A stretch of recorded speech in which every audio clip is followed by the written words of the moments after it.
Now, we're going to do a piece in its American premiere in this form.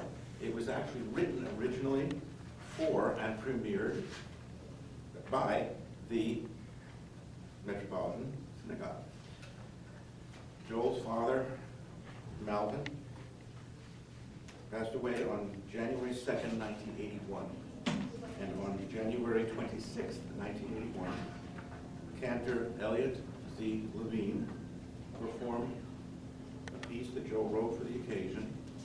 It was a setting of some of his father's favorite biblical passages from Ecclesiastes. I'm going to read those passages before we do the piece. Now, let me tell you though, I met Joel when he gave a lecture at Cornell in 1976, and we stayed in touch.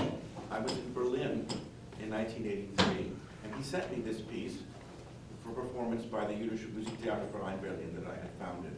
And I wrote back to him and I said, it's a beautiful piece for baritone. I think it would be even better set for cello. Why don't you make a version for cello and piano? Which he did, and we premiered it in Berlin. And that's, I think, the only time it's been performed in that form until today. So, Joel, before I read the text, so people can follow it in their minds as we play it, would you like to say something more about your experience with this text, with the Metropolitan Synagogue, or with anything else you'd like to say on your 92nd birthday? Got to be very careful. The last time I was here, the chair hit me and knocked me over. Be careful. I think if I talk loud enough that I can hear myself, you'll hear me too. Definitely, very good, yeah. I should first say it's very tough to follow that Beethoven. That's one of those gorgeous pieces. I played it with the cellist and love it. The text from Ecclesiastes that I said was on a specific request from my father, who died slowly of cancer. He knew he was dying. He managed to prolong his life a couple of days to get into the year 1981, when the point at which the government took away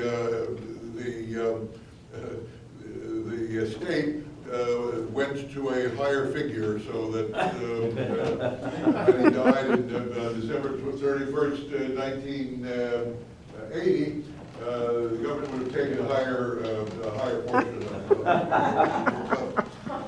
That's very significant, because Joel's father's inheritance he got from his father, he's put into the Mandelbaum Foundation, which has been a major support for our work.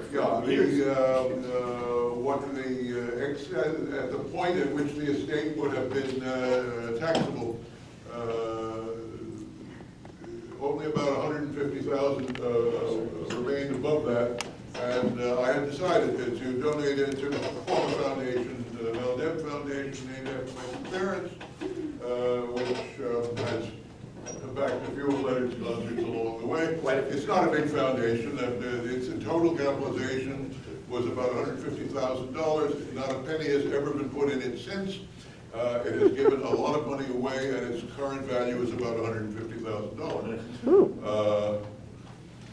I happen to have a college roommate who went into the field of economics and has, free of charge, given guidance to the portfolio of the foundation to keep it as solvent as it's been. I did want to say about this text. My father had specifically asked that the text be read at his memorial, and that he knew that the memorial would come several weeks later, because that was the custom in our immediate family and the close friends of our family.